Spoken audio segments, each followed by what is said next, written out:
Welcome to the next episode of the Ecom Growth Show. I'm your host, Danian Coleman. I have a veteran of veterans in the e-commerce space. This is Ed Rosenberg. He's been in the space for 25 years.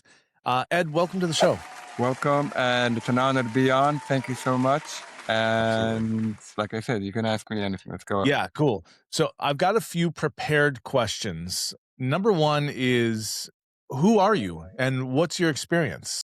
So I grew up when e-commerce started exploding. As a matter of fact, I was one of the first sellers on eBay. When I started selling on eBay, anybody can go and leave somebody else a feedback. It didn't have to be tied to a transaction. You're dealing with the wild, wild days. People would sell like 100, 200 pieces of a $1 item and then sell a 50 and get perfect feedback and then sell like a $100,000 item. That's the complete flea market. Over the years, I started in that background, started selling electronics, and I was doing printers, I was doing motorcycle audio equipment. So I started off with eBay. In 2012 or so, Amazon started really becoming big, and I moved into Amazon and I was quite successful on Amazon and on eBay as a third party seller. Now, as fate would have it, I one day got my seller account suspended, and I always was intrigued, especially growing up with as the seller community was evolving. I was always intrigued how much power it was called eBay Vero, I think, and Amazon Seller Performance, and then Account Health, how they sort of like debank you, they can wreck your life, and there's no due process at all. So I was always like intrigued by. But then when I got suspended, I was shocked that this could actually happen. So I started appealing. And right after I got back on my own, I eventually opened up a sellers group, just a WhatsApp group, just sort of to help myself.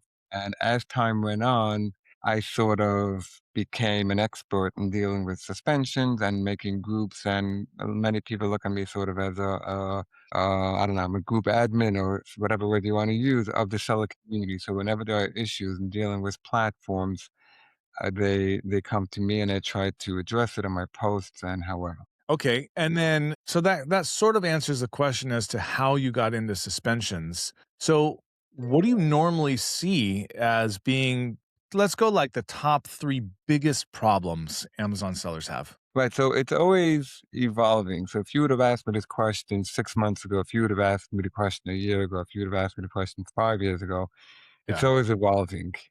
So I would say the top three is the number one now thing is the supply chain. And this has been going on the last few years. It's called the Section 3. And what happened is that there used to be the private label where you would buy directly your own brand where there's no authenticity issues. And then there was also something called where you resold items. Now, if you go to a brand and you go directly to a supplier, to a wholesaler, you can't really make money that way. The only way anyone can make money is if you buy it through sort of like a middleman who would buy it from, they would buy millions and they would buy it. So everything would be legit, but you would buy it from that middleman. So a lot of people started selling on Amazon that way. And Amazon, a lot of stolen goods got mixed into the platform. So Amazon sort of threw a massive net around the entire reselling market. And it became that if you buy from someone and that supply isn't legit or not legit, they consider it not legit. Yeah. So then you're gone. And it became very hard and it became very unevenly enforced. So I would say the top 1, 2, and 3 is related to the supply chain. There's still issues here and there with review manipulation, and there's still issues here and there with inserts. But the number one thing is showing Amazon that your supply chain can trace back to the brand. And that's, I don't know, we would call that number one. I would say another thing is when the brands don't want you selling on Amazon. So it's called an IP infringement. And what that happens is that when a brand decides that you can't, that they don't want you selling on Amazon, really it's not meant to be used this way, but they say you're not authorized. And even if the item is legitimate, which you are legally allowed to sell it, they say that you're not authorized to sell, and therefore you're violating their trademark. So I once spoke to a lawyer from I Sounds like a don't bit say of a stretch. well, it is a stress. The problem is that there's no real way to fight it.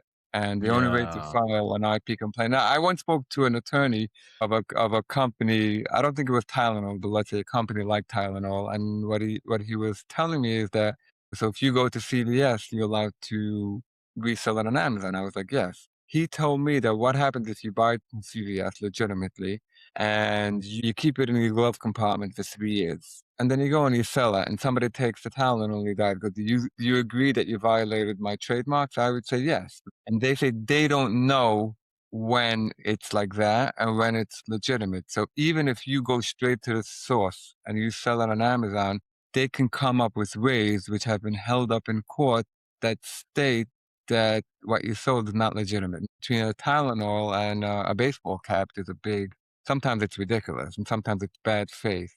But they basically have a right to say, at least the way Amazon is today, that you're not authorized, especially certain industries, and you're not storing it properly. You're not taking care of our customer properly. You're sending returns. You're not sending technically new items. There's a lot of things like that that what they could do. And there's another one what they could do. And this was a company I thought was a while ago, an alarms company. They would when they would sell you the item, they would say that if you don't buy it from an authorized dealer, you're not authorized to get access to our installers, and therefore it's a risk. Yeah, but they would it's not so simple that they're wrong. See that. Not so Yeah. simple and it's not always bad faith. Yeah. Not always bad faith. But this issue has been going on for the last 5 years, and Amazon seems to side with the brand owner, especially if it's a big brand, because they don't really need you. And Yeah. why Amazon seems to be moving towards where everyone has to be authorized to sell the brand or the brand themselves sells direct. Therefore, what became a popular business model now, aside for private label, is if you're very good at Amazon, you're very good at shipping, you're very good at even marketing, you can go to a brand and you can say, I want to rep you on Amazon.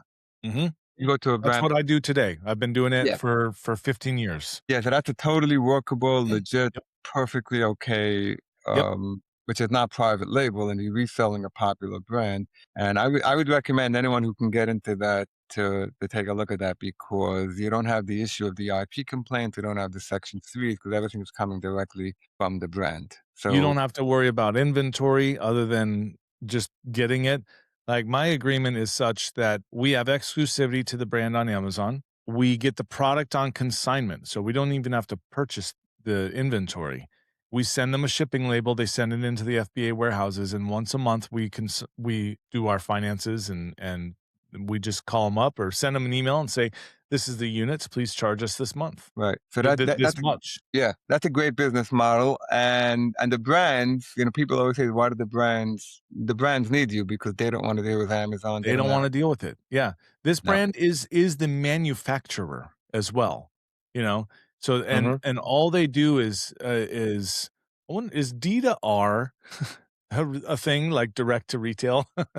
But, they do direct to retail, direct to consumer, but and they've tried Amazon a couple of times while we were doing it, and they're like, "Yeah, forget this. You guys can have it all." Right, and a lot of the brands want you to help get rid of unauthorized resellers, and it becomes a little bit Yes. hairy what's considered unauthorized, but because a lot of sellers who always complain that it's not fair that the brands are kicking them off saying they're unauthorized, all of a sudden when they switch business models, they like doing Oh, if for you see sure.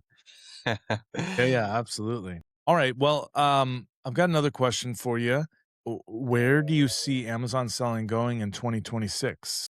So where I see it going, and more than anything else, is that it's becoming more of an expertise. It's becoming more professional. I actually think it's even becoming less capitalistic in a way because I think people who have SaaS reps have a big advantage, and I think people who have help within Amazon, the paid help from paying SaaS reps or there's different programs connected to it they have an advantage, and Amazon only wants the different programs that I'm aware of now, beta programs, give large, established professional sellers an advantage, which Yeah. means that if somebody starts new, he doesn't have that. And I would say that Amazon selling is becoming much, much more of an expertise and more professional. And I think strategically, Amazon made a decision that they want less resellers, not more. Oh, 100%. Every action they're taking is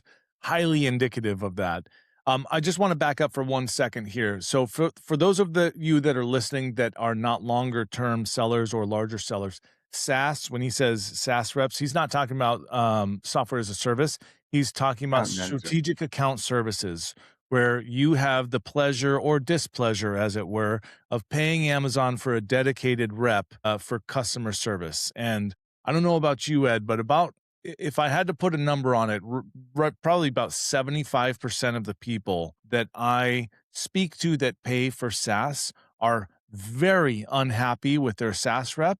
And yet, in some cases, probably about half or more of those say, but I'm going to keep paying because it just gets me this one thing or these two things, like access to lightning deals faster. And it's much easier to fix listings, like merge or unmerge them when they get split away from the parent ASINs and stuff like that.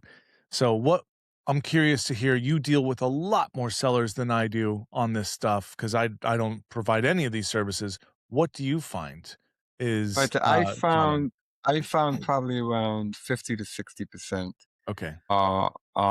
which is around the same. I would say are not happy. Yeah, and which is an extraordinarily large number considering this is a monthly fee plus a percentage of revenue service. Yeah, so most pay around $5,000, but there are different programs when it gets even higher. You can get it dedicated to it, but people are paying astronomical fees. Monthly. And yeah, and with Amazon, it's what happens is that, and it's not like they're on easy street. It's these sellers are suffering too. So if you imagine someone who doesn't have that, you're really not at you really at it became that you're at a disadvantage if you don't have one. And that's it. But that being said, I think it's important because they touched on it. It's not all doom and gloom. I speak to sellers every I agree. day, and there are plenty of people, even new ones, who are coming along and they're successful on Amazon. They're successful in Definitely. e-commerce strategy, and maybe they're making less noise because they're not crying about it.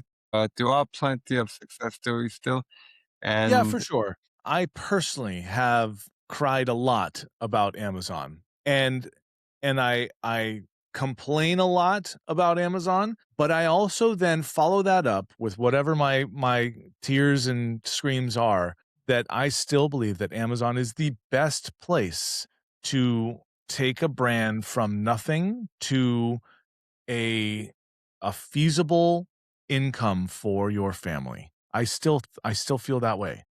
yes, I agree with that, but I would also say, I mean, it is my belief that Amazon, if people say it's Amazon sandbox, I don't necessarily agree with that.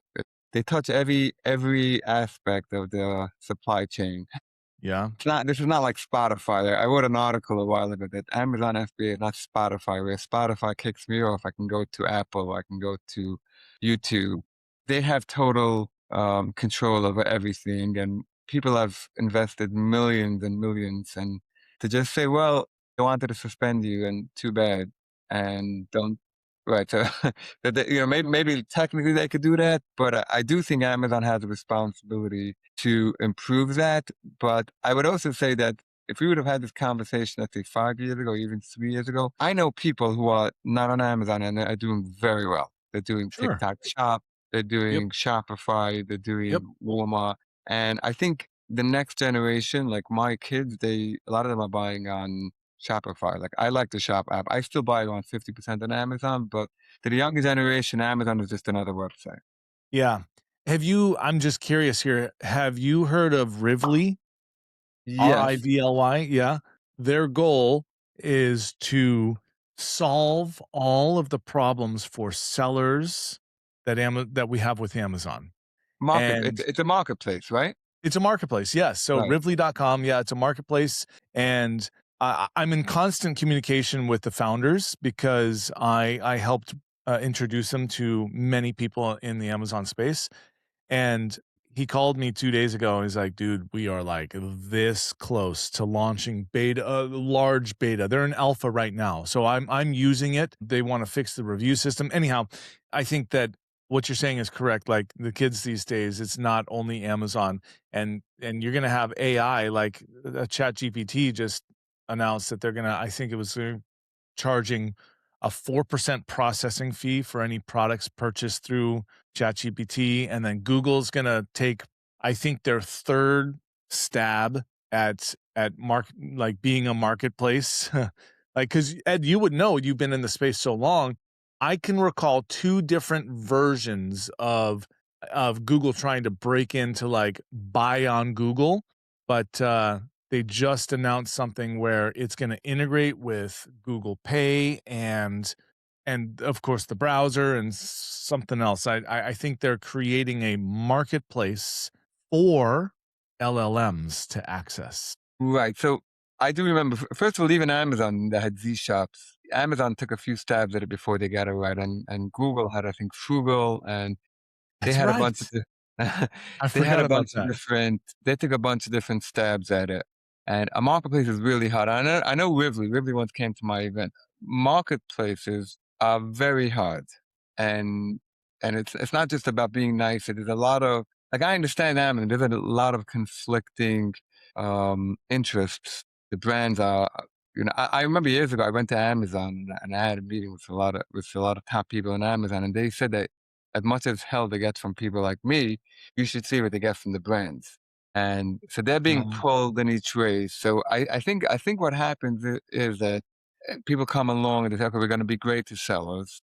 They have the right intentions, but then as time comes, there are bad actors, and Amazon obviously can't get it right. They don't know the bads from the good, and that's that's the biggest problem with Amazon. They don't know who the good guys and the bad yeah, ones. So so they just won't do one sweeping policy, don't tell anyone, implement hard. yeah, it's Yeah. horrible. They got it exactly wrong, I call Yeah, it. So yeah. there's obviously a problem that Amazon can't get it right. TikTok shops, I've recently come across some nightmare stories, Okay, and okay, I haven't heard any of those yet. yeah, it's on Reddit, and people have contacted me, and I don't think it's necessarily in bad faith. I think it's that they have to keep the trust good, and the nature of the beast is they just get it wrong sometimes. And it could be the percentage of them getting it wrong isn't that high. They just all come to Facebook, or we all hear about it. Yeah, yeah, yeah, fair point. Let's shift gears a little bit from marketplaces to communities. So you started your own community called ASGTG, right? Yeah. Or is it AGTG is the community, ASGTG is the event? No, it's ASGTG, Amazon Sellers Group, and the original group, and we still have a group there. It's split up like 80 different groups, is on Telegram. So I just called it ASG. Telegram. Yeah, I Amazon just Group called it AS. Telegram. Yeah, like 90% of America can't pronounce it right, but I call it ASGTG. And the biggest group now is on Facebook, which has over 80,000. And people all over the world, anytime they have a problem with Amazon, they hear Ed Rosenberg, ASGTG, and they all come there. And so all day I'm getting these people posting on the groups or contacting me or messaging me or calling my house phone. They definitely got to get a hold of me, or LinkedIn. So over the years, I became the place where people who feel like they were shortchanged, there was an injustice done to them on Amazon or on another platform. They come to these groups, and we try to find solutions for them through the community. That was the idea of why I started the community, because when I was suspended, there was nowhere to go, and there was a need to work out these compliance issues within the community. And when there's a need for a paid consultant or paid lawyer who you can trust, people over the years incorrectly assumed that I'm running a consulting company, and this is just a way to get leads. It actually happened the other way around. I just started a community because I needed help, and there was a need to it. And over the years, because people were demanding my time, and I built a team, and I do a lot of paid consulting as well. But originally, it started just as fulfilling a need of a community for legitimate Amazon sellers who need a place to work out their compliance issues. Yeah, I love it. And I did something similar many, many, many years after you. It wasn't until about maybe 4 years ago. I created a group for events because so many Amazon sellers are in so many communities, but they don't know what events are happening. And so I started this curated list of probably close on 150 different e-commerce events. And then a bunch of us would be there. My community, it's quite small, but relatively large because these are event attendees. So it's a little over 450. And we'd get there like, great, what's everybody doing? Like, I don't know. I'm at this hotel, I'm at that hotel. So I started curating all the parties as well, the after parties, and putting that out. And then I just went to all my friends like yourself that have newsletters and stuff like, hey, here's a list of all the parties happening. And then now all of these people that are paying to sponsor the parties, they get registrations, you know? So Wow. community is unbelievably powerful in for many, many reasons. Like one, you get people of a like mind together and they can feed off of each other and help each other. Two, you can problem solve. You can get much quicker to a resolution because of the expertise inside the group. Three, it allows you and each other to do other data share. You create business relationships out of it.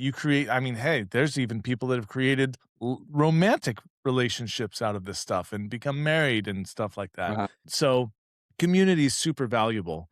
That's my take on it. But I want to know, why do sellers need to join a community like ASGTG? Right. So there's two main reasons.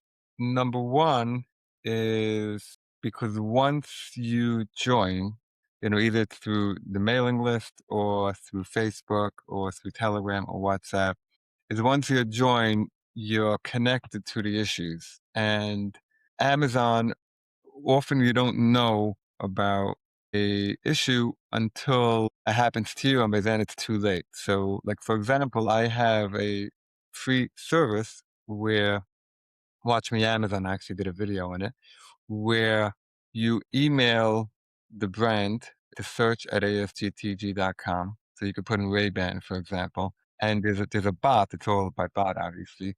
There's a bot that reviews all the Telegram groups. So you can imagine for the last 12 years how many times people asked about Ray-Ban, and Yeah. you can get a flavor of if the brand is going to file an IP complaint. So yeah, so it's not 100% proof, but it's No, but some. it's aggregated data from the community. Yeah. Yeah, now technically now you can also go to Facebook, you can go, but this is tons of information. And because I had a group for many years dedicated to people asking if specific brands give problems, so it was constantly fed a stream of data. And you can do a search and you can say, okay, in 2019 there was a rush on it, in 2021, 2022, and then you can contact that person. Hey, did they sue? Are they full of it? I got a letter Mm, from them, and mm. the information is priceless. So if you just go and you say, "Hey, someone's selling Ray-Ban," and then you can buy a $500,000 deal, and the next thing you know, there's a problem with it. Or so the information is sharing is completely priceless, and that's why I think you cannot possibly. It's almost like I said before, where if you have a strategic account rep, you have an advantage. So I always felt you have an advantage if you have this basic information. Even my email, the reason why my email, it goes out once a week and it curates the key points. Just being on that, I've had many people reached out to me saying, "Oh, I didn't know this. You saved me on this." Yeah, And I have heard that about your email too, completely before you and I ever personally met. I have gotten that exact same feedback. Oh yeah, this is that.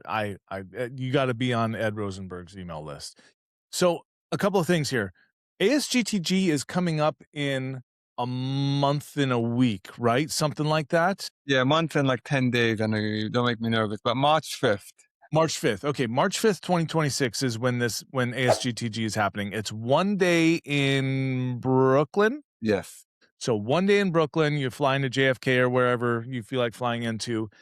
I have heard now I've gone to over 100 Amazon events, but strangely and oddly, never have I been to one of yours. Oh, But I well. have heard that your event, and this is like for years I've been hearing this, your event is one of the most critical events to go to because the data that is provided there is so valuable. And of course, the networking because it's big sellers who have true resolutions to problems and are able to help people scale and stuff like that. How do people find it? Where are they going to go to find this stuff? So I have a website, asgtgevents.com, and it's also linked on asgtg.com. So you can link.